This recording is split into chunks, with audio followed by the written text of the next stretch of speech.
Service après-vente, bonjour. Oui, j'exige d'avoir le numéro du Père Noël, il va m'entendre. Hein. Mais pourquoi, monsieur? Enfin, j'ai eu un économe à Noël. 1 an d'attente pour avoir un éplucheur à pommes de terre.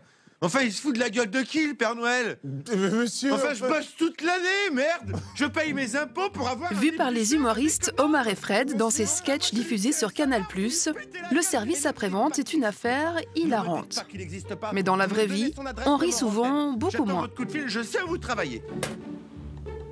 Les mails quasi quotidiens reçus à bon entendeur en témoignent. Morceau choisi.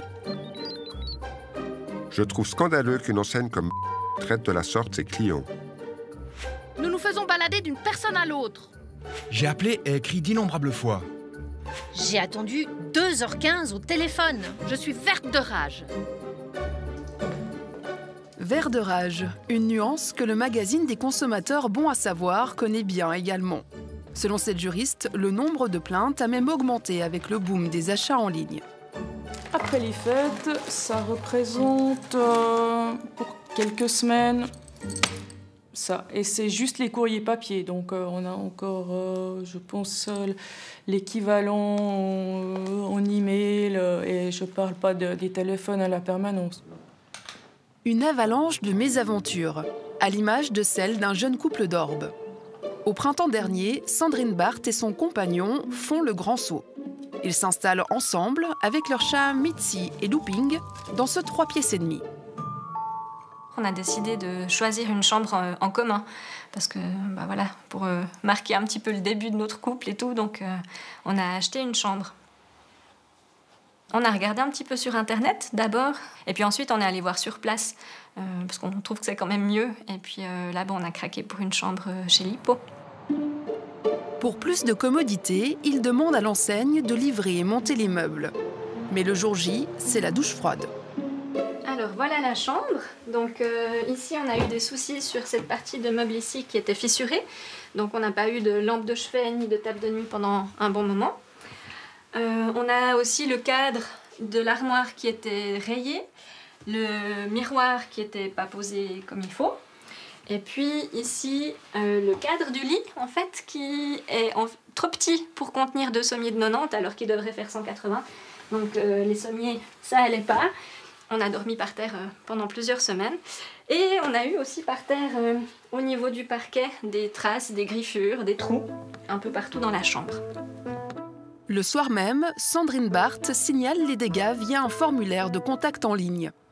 La réponse se fait attendre, elle insiste par écrit puis par téléphone. À chaque fois que j'appelle, en fait, c'est le numéro de l'Hypo Morges, c'est pas le numéro d'un service après-vente. Donc je tombe sur un vendeur ou une vendeuse ou je sais pas exactement qui. À chaque fois, on me dit « Ah oui, la personne qui gère votre dossier, elle est pas là. » Ou alors « Ah oui, mais je vais la chercher. » Et puis, en fait, je sais jamais qui est vraiment référent du dossier. Je tombe à chaque fois sur quelqu'un d'autre. Donc c'est vraiment pénible. Au début, j'ai essayé de faire front toute seule. Après, ça fait quand même beaucoup de téléphones, beaucoup de mails, où on nous prend vraiment pour des idiots. On nous répond pas. Et pour l'hypo, au bout d'un moment, ils me disent « Ah, mais nous, le problème du parquet, c'est réglé, c'est pas pour nous. Le lit aussi, il est conforme. » Et du coup, là, je fais appel à ma protection juridique pour m'aider, parce que je sais plus comment faire, en fait. Et puis, je me dis que peut-être, si c'est un avocat qui écrit ou qui appelle, ça fera peut-être plus bouger les choses. Tous ces efforts finissent par payer. Mais il aura fallu du temps, 8 mois en tout, et des dizaines d'heures passées à se battre. Montrer de la conviction et de la persévérance, généralement, ça fait basculer les choses du bon côté parce que les services après-vente ne sont pas fous. Ils savent très bien que, d'accord, cette personne-là, elle ne va pas nous lâcher, donc on lui rembourse son achat, on ne fait pas d'histoire. De toute façon, il y en a 10 derrière qui vont bâcher, donc on se refait avec les 10 suivants qui n'ont pas la même ténacité. Je peux pas m'empêcher de la regarder en me disant « Ça a été long, mais oui, j'aime les meubles et puis je la trouve très belle. » Des services après-vente qui ne rendent pas toujours service, ce n'est pas qu'avec les meubles. Avec les voyages aussi. Rodrigo De Pablo en a fait l'expérience. J'allais à Madrid, on a une maison familiale, et puis on se rejoignait là pour les fêtes. Donc ça fait longtemps qu'on ne s'était pas tous réunis au même endroit, puis c'était l'occasion de se revoir. Ne lui reste plus qu'à trouver un bon billet à un bon prix. Ses recherches le mènent vers l'agence de voyage en ligne eDreams et un aller-retour à 141 francs. Mais pendant la transaction, le prix augmente. Il est finalement débité de 308 francs. Et là, c'est quand ça commence la démarche pour contacter eDreams, et puis c'est impossible en fait de les contacter. Il n'y avait pas de contact, il n'y avait pas de téléphone, il n'y avait pas de lien. Tout ce qu'il y avait, c'était une espèce de petit robot, un petit bot en bas à droite, ce petit chat virtuel avec l'intelligence artificielle qui mène à nulle part en fait. C'est juste on tape des mots-clés, il repère les mots-clés, puis il nous renvoie sur des liens sur la page. Bref, l'impasse. Il se rabat sur un moteur de recherche et trouve une adresse mail. Le service client français d'eDreams, qui lui fournit 3 jours plus tard un numéro avec un indicatif suisse. Et j'ai une personne, un standard téléphonique classique, qui sont certainement très loin de la Suisse, qui me répond et qui me dit « Oui, je comprends très bien votre situation, mais on ne peut rien faire. » Voilà. Et je dis là, mais super, enfin, vous ne savez pas grand-chose là. Qu'est-ce que je fais moi maintenant ? Ah, on a un lien pour un formulaire de réclamation en ligne, je peux vous l'envoyer et puis vous voyez si ça donne quelque chose.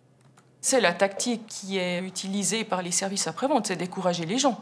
Que ce soit des billets d'avion ou de l'électroménager, n'importe quoi, ils savent très bien que la patience des consommateurs a des limites. Et ces limites sont malheureusement assez vite atteintes. Et pour Rodrigo de Pablo, la réponse de l'agence de voyage est la goutte d'eau qui fait déborder le vase. Il me disait de contacter directement les compagnies aériennes. À 3 semaines du vol, je me suis dit non, je ne vais pas commencer ces démarches, je laisse tomber, je prends mon avion et puis ça m'apprendra pour la prochaine fois. Mais ils ont eu l'audace le jour même, eDreams, de me souhaiter un bon vol, alors que j'étais en froid avec eux. Service après-vente, bonjour. Oui, bonjour, monsieur. Le mec était là. Je sais, j'ai changé de bureau, mais... Eh oh, il est coucou. jaloux. Bonjour. T'as changé de bureau, tes copains. Bonjour. Et oui, des fois, le courant ne passe pas. Alors, pour réchauffer la relation avec leurs clients, certaines entreprises suisses font appel à des collaborateurs spécialement formés. Comme vous pouvez le lire, c'est toujours le prix, le produit, les services ou les prestations qui posent un problème. Je vérifie dans le Ces jeunes sont de futures agentes et agents relations clients. En tant que tels, ils ont à traiter, entre autres, les réclamations de la clientèle. Et c'est précisément ce qu'ils exercent aujourd'hui par le biais de jeux de rôle. Voilà, alors je vous appelle. Oui, bonjour monsieur. Alors, Georges Dupont au téléphone. On m'avait promis que le cas serait réglé rapidement. Je trouve que rapidement, 3 semaines, ça fait quand même beaucoup. Alors, tout d'abord, bonjour monsieur Dupont. Oui, bonjour monsieur. Je comprends votre désarroi, j'entends bien ce que vous me dites. Ne vous inquiétez pas, je vais regarder tout ça avec vous. Des fois, c'est quand même un peu un métier où on a l'impression d'être payé pour se faire engueuler. On plaisante là-dessus avec eux. Oui, c'est effectivement, ça, on pourrait l'imaginer. Heureusement, ce métier n'est pas uniquement tourné sur la réclamation. Ils ont dans la journée plein d'appels qui sont tout à fait valorisants et tout à fait standards. Alors, est-ce que vous avez essayé de la rallumer et de la réteindre? Alors, oui, j'ai essayé, effectivement. Les câbles sont bien branchés? Mais comment Là, c'est pour de faux, mais au travail, c'est leur quotidien. Je ne sais pas si des fois vous avez peut-être touché. On a des clients qui sont parfois pas très contents, parfois qui peuvent se montrer violents et insultants. La plupart du temps, les clients n'insultent pas nous directement. C'est plutôt l'entreprise. Avec ce métier, ils font la part des choses, qu'ils soient à ce bout du fil ou à l'autre en tant que client. Qu'on comprenne. Des fois, on faisait patienter 25 minutes. Pour moi, la personne en face était en train de discuter avec ses collègues et me reprenait après, alors que pas du tout. Franchement, c'est un métier que j'adore. On est dans notre bureau, on peut parler avec les clients, les aider, et c'est tout ce qui compte. Travaillant ce principe de réclamation, on peut diminuer. Et nous avons bien sûr contacté les entreprises citées dans le reportage.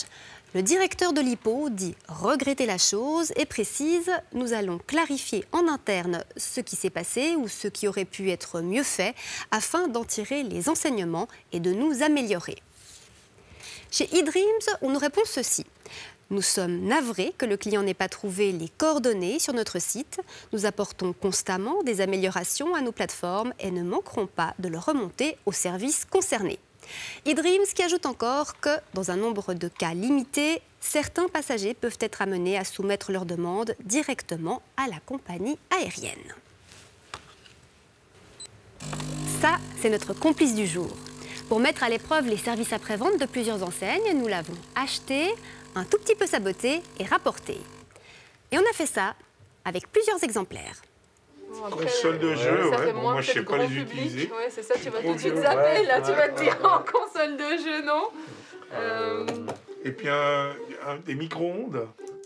Ça pourrait être assez marrant. Mais... Avant de débuter l'expérience, il a fallu trouver des réponses à une montagne de questions. Quel objet acheter et dans combien de magasins ou de boutiques en ligne? C'est ça. Machine à café, c'est pas mal. Cuisinière, ça me paraît un peu complexe, mais machine à café, ouais. Ouais, c'est pas trop gros. Ouais. Va donc pour la machine à café. Nous sélectionnons 8 enseignes installées partout en Suisse romande.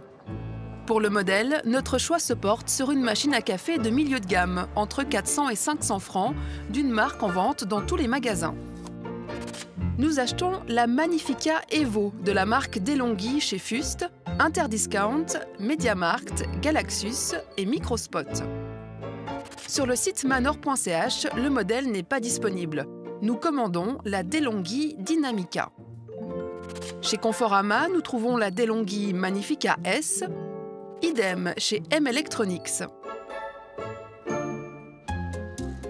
Nous voilà en possession de 8 machines neuves. Elles sont en parfait état de marche, ce qui est loin d'être idéal pour tester les services après-vente.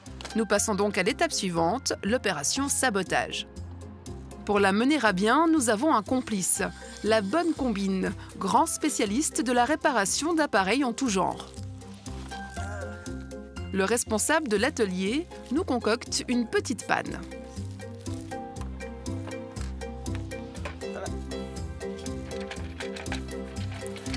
Ce connecteur qui va contrôler les mouvements de l'eau, ça suffit que j'enlève et puis que ou je laisse comme ça ou juste que je ne pose pas comme il faut. Il y a une seule pin qui ne touche pas. Voilà, comme ça. Puis machine ouverte après, il ne va pas connaître qu'il y a de l'eau là-dedans, il va se mettre en panne. Alors, si quelqu'un qui veut réparer ou faire quelque chose, ça suffit qu'il enlève, il repositionne et puis c'est fini. Ça, il faut qu'il y ait quelqu'un qui connaît comment fonctionne la machine, sinon, monsieur, madame, tout le monde ne peut pas faire. Alors, s'il y a un technicien ou quelqu'un qui fait service après-vente ou qu'il est agréé quelqu'un, qui doit savoir ça assez rapidement. Là, on allume, on attend du bip. Et normalement, maintenant, quand j'appuie,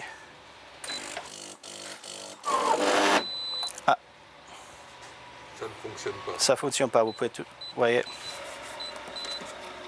Même éteindre, vous ne pouvez pas. Hein. Ah, on peut même pas. Non, vous ne pouvez pas éteindre ces gens-là. Bonsoir Viviane Gabriel. Bonsoir. C'est vous qui avez réalisé cette expérience. Avant de regarder les résultats, quelques précisions. Alors déjà, c'est bien la même panne qui a été reproduite sur toutes les machines. Alors bien sûr, on était curieux de voir si les magasins allaient l'identifier, mais ce qui nous a surtout intéressé, ce sont les interactions avec les services après-vente. Est-ce que c'est facile de les contacter? Est-ce qu'un téléphone, un mail, ça suffit ou est-ce qu'il faut insister? Et puis, est-ce qu'ils proposent une solution rapidement? Bref, est-ce que c'est la voie royale ou le parcours du combattant? Et vous avez fait ça au mois de décembre, une période quand même assez chargée. Oui, ça peut avoir une influence sur les délais d'attente. Concrètement, on est toujours parti du ticket de caisse, de la quittance. On a appelé le numéro qui figurait dessus ou écrit un mail à l'adresse indiquée. On a aussi essayé d'éviter de transporter nous-mêmes la machine. Vous voyez le carton, c'est quand même volumineux. Alors certes, c'est pas un frigo, mais avec la machine à l'intérieur, on arrive tout de même à 11 kilos. Merci beaucoup Viviane. On regarde maintenant ces résultats. Oui, bonjour monsieur. Je vous appelle parce que j'ai acheté une machine à café et je l'ai allumée, mais elle ne fonctionne pas. Cette phrase, nous l'avons répétée et répétée au téléphone. Nous avons patienté parfois de très longues minutes, écrit des mails. Bref, nous avons pris contact avec les 8 services après-vente des magasins. Ce fut tantôt simple, tantôt laborieux. Premier constat, aucune enseigne ne s'est déplacée à domicile, que ce soit pour réparer notre machine ou l'emporter en atelier. C'est nous qui l'avons transporté à chaque fois. Et selon la juriste, de bon à savoir, ce n'est pas une fatalité. Le client, il achète un objet, il achète aussi un service après-vente avec. Donc, c'est une prestation qui peut se négocier.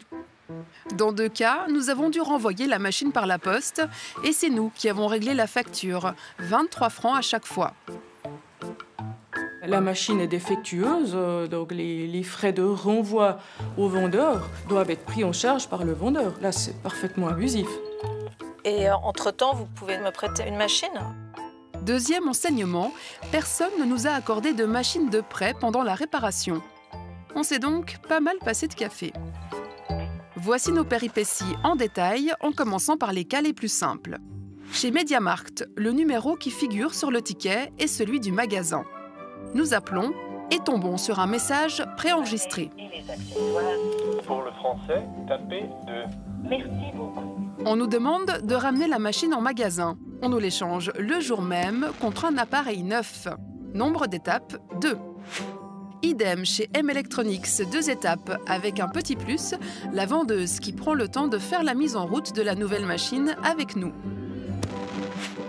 Chez Fust, le cheminement est le même, à une différence près. Il faut patienter 24 heures pour obtenir la nouvelle machine. Ça fait un aller-retour en magasin supplémentaire, 3 étapes en tout. 3 étapes également avec Galaxus. Et qui dit machine achetée en ligne, dit démarche en ligne. Sur la facture électronique, un lien qui nous mène sur le site internet du magasin. Au bout de 8 clics, le renvoi est finalisé. Nous imprimons le bon de retour, direction La Poste, 23 francs. 2 jours plus tard, nous recevons à domicile une machine en état de marche. Nous passons au 2e appareil commandé en ligne sur manor.ch. Il y a ici un numéro pour contacter le service après-vente, un 0848, et surprise, il nous emmène assez loin. Je peux vous demander où vous êtes, juste par curiosité ? Dans quel pays ? Alors, je ne sais pas si on peut divulguer ce genre d'informations, mais bon, on est en Pologne. Avec ce voyage en Pologne et 2 en magasin, nous sommes à 3 étapes pour manor.ch. Après 19 jours d'attente, nous récupérons une machine. Elle a été détartrée, nettoyée et aucun défaut n'a été constaté. Mystère. En tout cas, elle fonctionne. Avec Conforama, il faut s'armer de patience au téléphone. Nous avons poireauté jusqu'à près de 9 minutes. Un record. Nous avons aussi écrit un mail, resté à ce jour sans réponse. Quoi qu'il en soit, après 5 étapes et 17 jours passés sans notre machine, nous la récupérons réparée par le fabricant d'Elonghi, qui a donc identifié et corrigé la panne. Les étapes se multiplient avec Interdiscount. Dans un premier temps, nous passons 4 coups de fil pour essayer de résoudre la panne à distance, en vain. 3 allers-retours au magasin, un téléphone supplémentaire et 15 jours de patience seront nécessaires pour finalement déguster un café. 8 étapes en tout pour une machine que nous avons payée plus cher que chez Fust ou MediaMarkt. C'est le service après-vente de Microspot qui nous a donné le plus de fil à retordre. Nous écrivons un mail puis un autre, personne ne répond. Sur Internet, nous trouvons un numéro de téléphone. Là encore, personne ne répond. Merci de votre appel. Nous nous inscrivons pour un rappel. Première date libre, 17 jours plus tard. Ensuite, il faut repasser par Internet pour la procédure de renvoi, 9 clics, imprimer le bon de retour et aller à la poste, 23 francs. 9 étapes en tout. Et toujours pas de machine. Nous attendons des nouvelles. Bilan, 1 mois après le début de l'expérience, sur nos 8 machines, nous en avons récupéré 7. 5 sont neuves, une est réparée et pour la dernière, il y a une part de mystère. En tout cas, elles font toutes du café.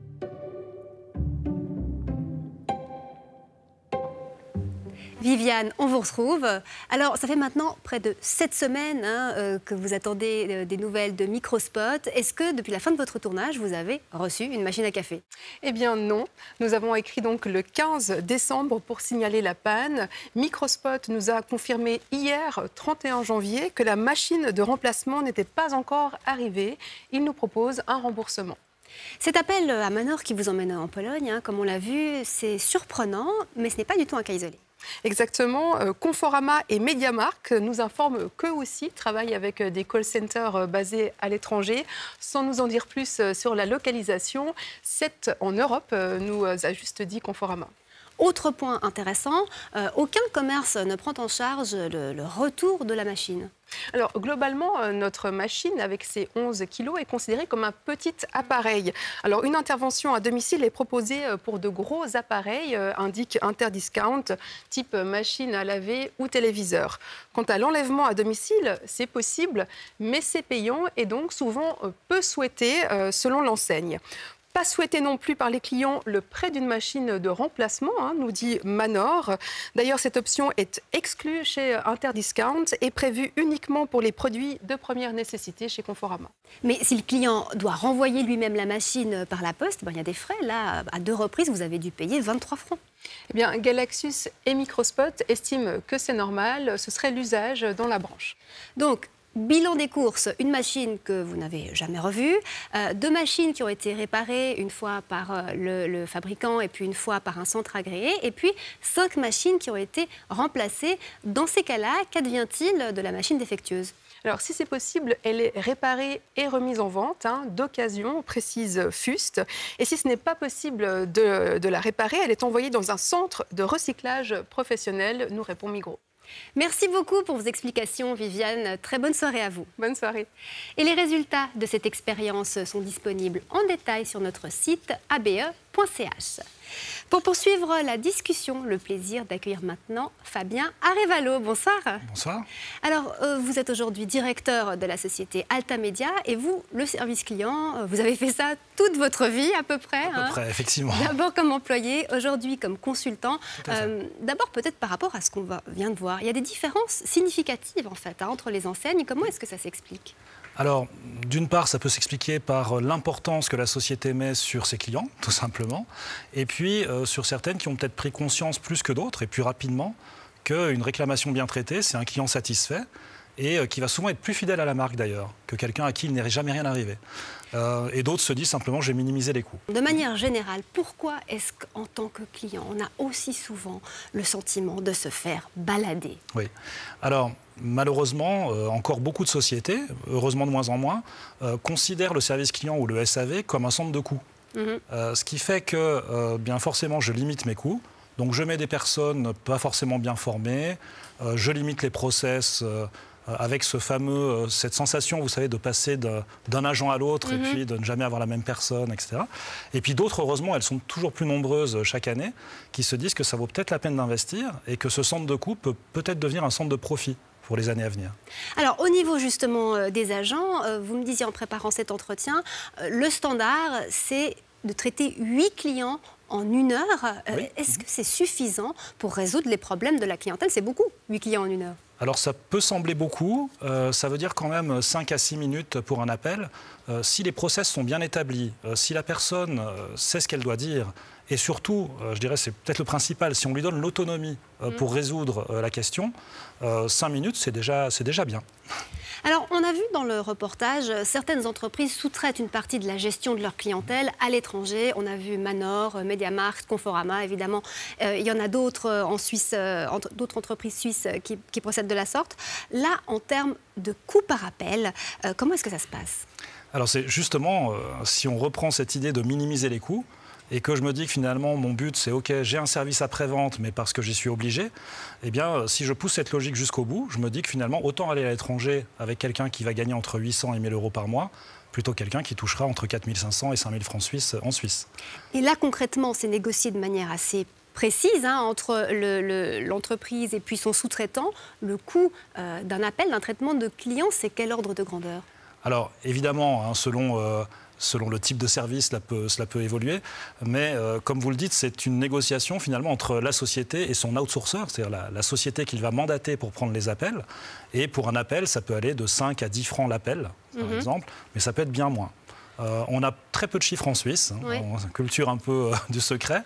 Mais en France, par exemple, on sait que certaines sociétés françaises outsourcent, donc sous-traitent à l'étranger, par exemple au Maroc, pour des prix par contact, qui peuvent avoisiner les 1 euro. Ça veut dire aussi que là, on n'est plus forcément à 8 appels en 1 heure. Là, il y a une pression. Ça peut être beaucoup plus. Au traitement rapide aussi dans des entreprises qui travaillent avec les entreprises suisses. Tout à fait.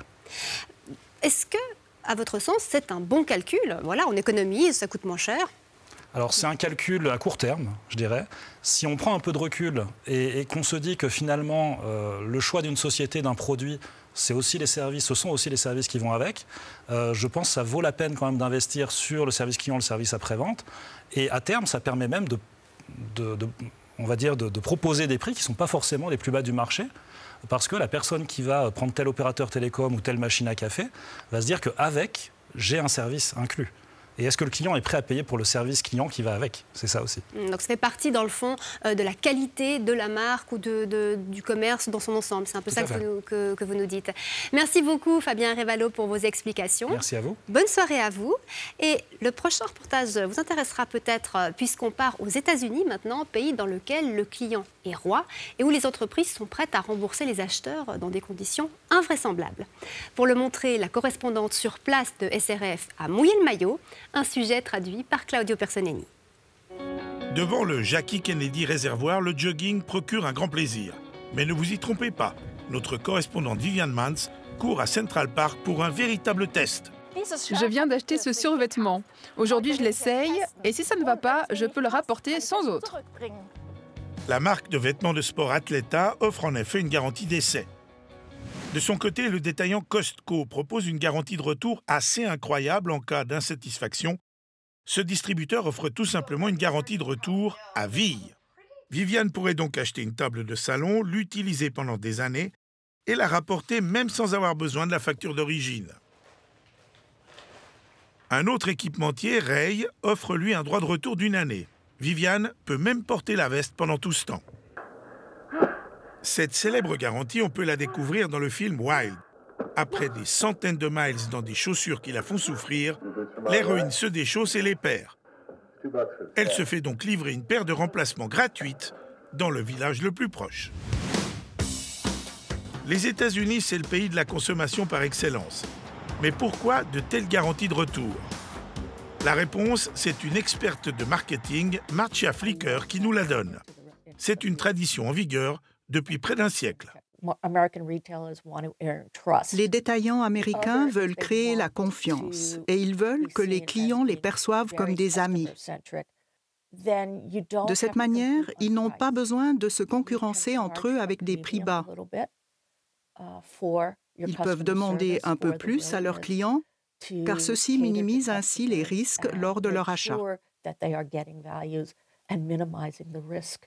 Mais est-ce vraiment si facile dans la pratique? Viviane Mans a voulu le tester.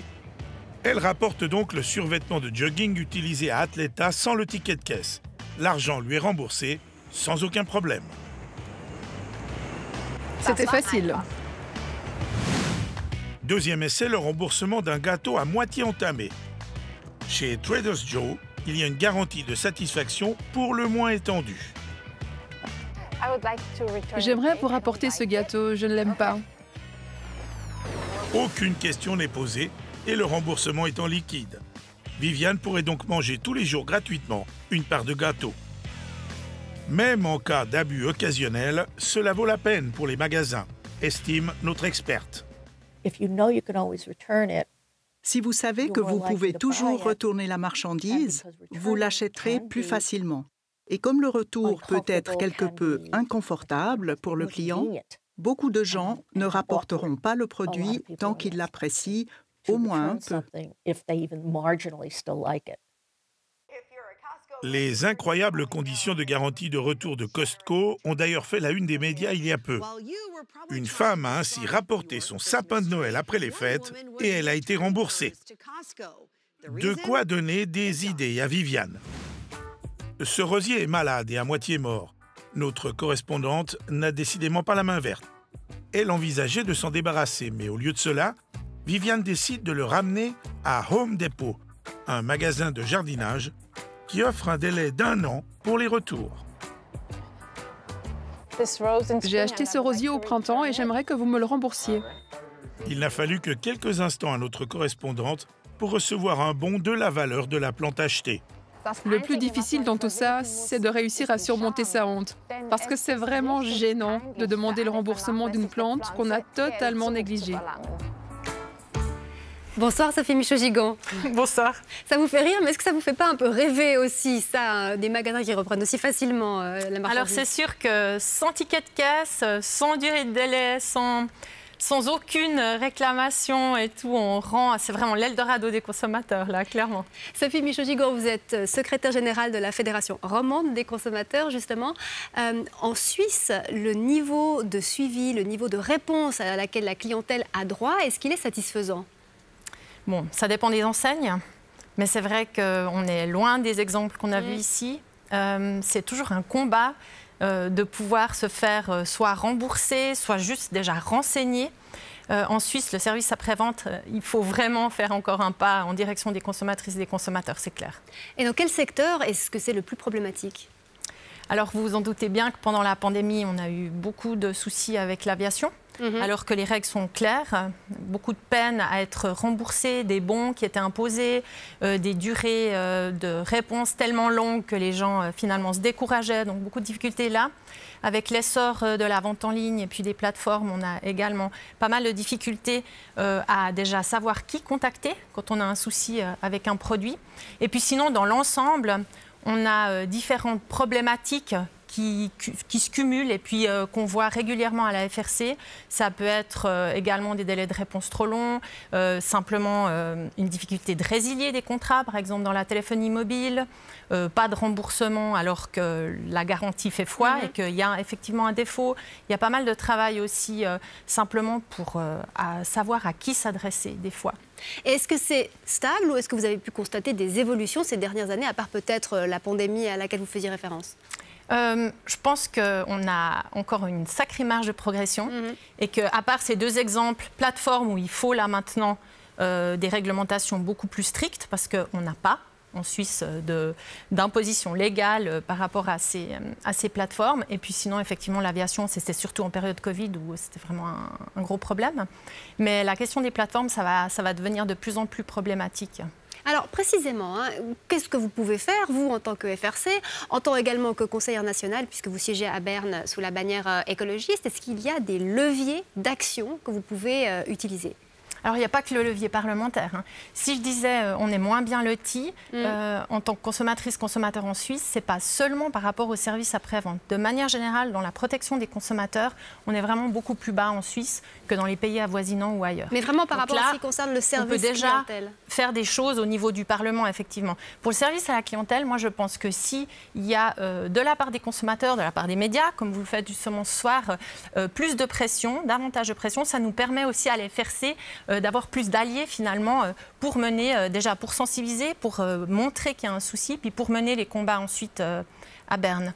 Il y a des éléments qu'on peut demander qui sont de devoir répondre dans une durée beaucoup plus courte. Raccourcir le délai de combien à combien, par exemple? Par exemple, là, il n'y a pas de délai. Donc, les gens tablent aussi, les enseignes tablent aussi sur le découragement des consommateurs. Il y a une inégalité de traitement aussi. Si vous êtes bien déterminé, si vous avez des notions de la loi et tout, vous allez mieux vous en sortir auprès d'une enseigne que si vous êtes juste un consommateur, une consommatrice lambda. Ça, c'est problématique. Il ne devrait pas y avoir d'inégalité de traitement.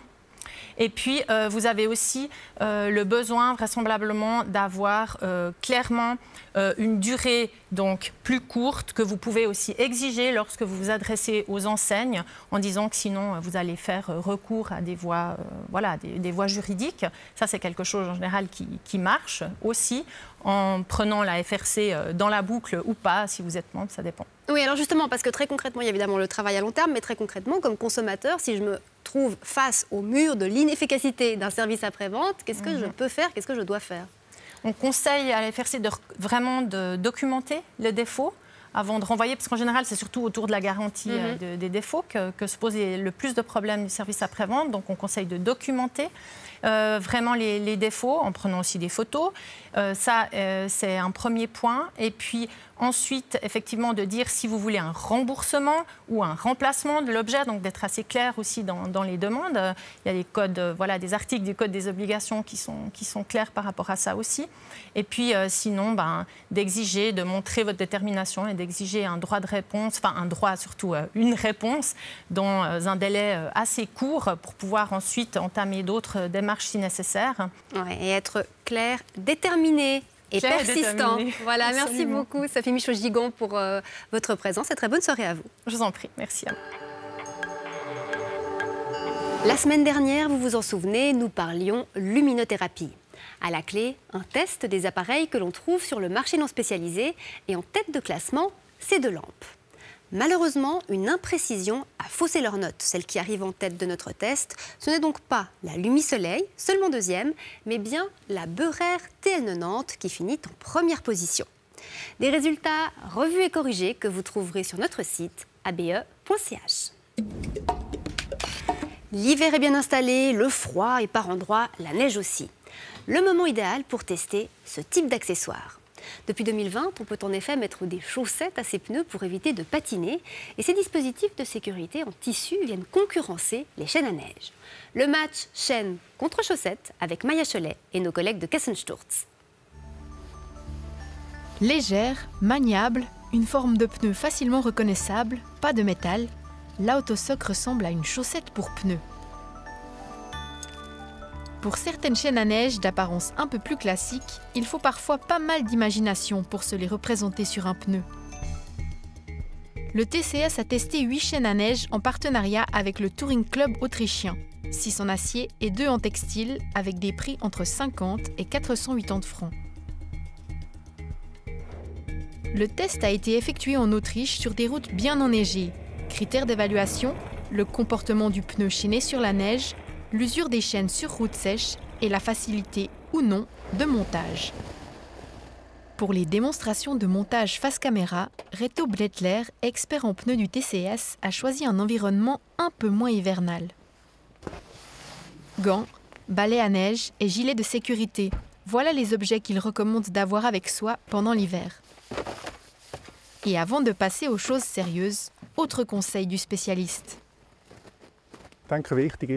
C'est important de faire un exercice à sec à la maison, de prendre du temps tranquillement, de monter les chaînes dans un garage chaud pour voir comment ça fonctionne exactement. Comme ça, le jour où on est bloqué dans la neige, c'est plus facile et on sait quoi faire. Le montage de certaines chaînes à neige testées n'est effectivement pas à prendre à la légère. Même l'expert du TCS n'a pas réussi à maîtriser du premier coup les super grips de Filmer. Ça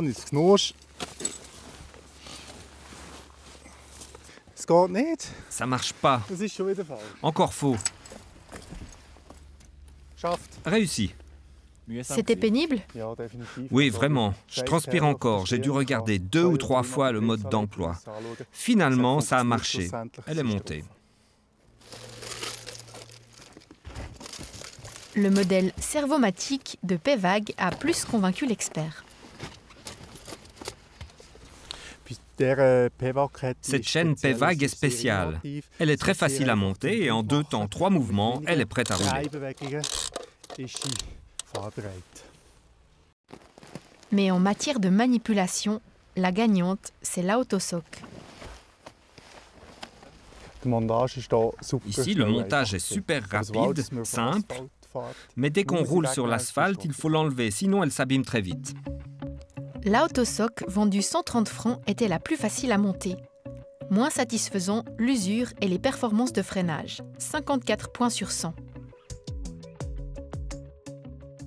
La deuxième chaîne à neige en textile, l'Easy Grip Evolution de Michelin, vendue environ 160 francs, a obtenu 58 points sur 100. Si on roule à plus de 40 avec ces chaînes, elles se détachent des roues. Le TCS recommande des chaînes qui tiennent à au moins 50 km/h. C'est pourquoi elle a été rétrogradée, même si elle était bonne sur les autres points. L'Easy Grip Evolution a convaincu au démarrage et au freinage sur la neige, avec de loin la distance la plus courte.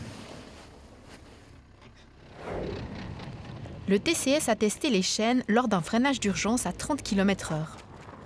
La plus longue distance de freinage était celle du modèle EasyFit CU9 de Koenig, 5 mètres de plus que les meilleures chaînes du test.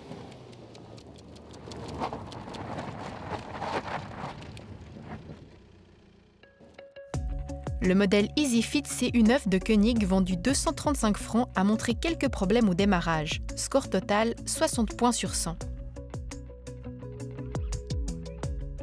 La Supergrip de Filmer, le modèle le moins cher du test, s'est avérée performante au freinage, mais son montage est difficile, 70 points sur 100.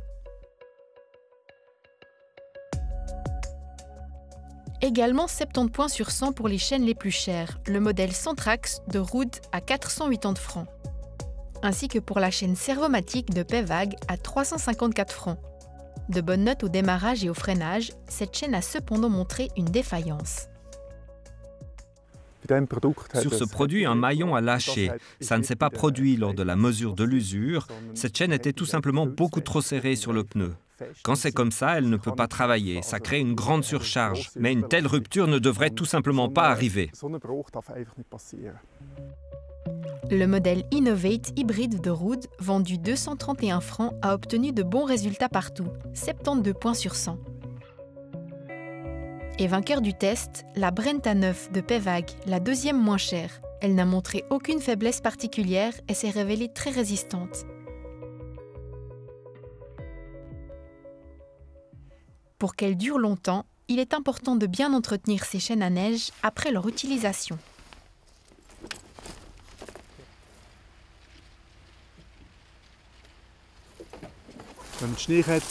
Quand on a démonté les chaînes à neige, il faut les secouer brièvement. Et une fois à la maison, il faut les rincer à l'eau chaude, les laisser sécher, les ranger au sec.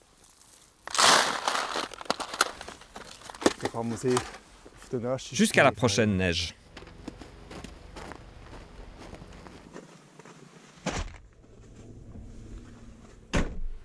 Certains fabricants ont évidemment réagi à ce test.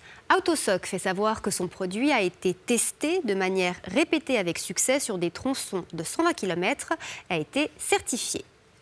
Pevag, le fabricant de ce modèle, dont un maillon s'était rompu lors du test, indique ne pas avoir connaissance de telles ruptures de chaîne lors de l'utilisation pratique du produit. Enfin, Filmer, fournisseur du Supergrip, regrette les difficultés observées lors du montage et précise que beaucoup d'autres testeurs sont arrivés à d'autres résultats. Voilà, vous êtes informés, à vous de choisir.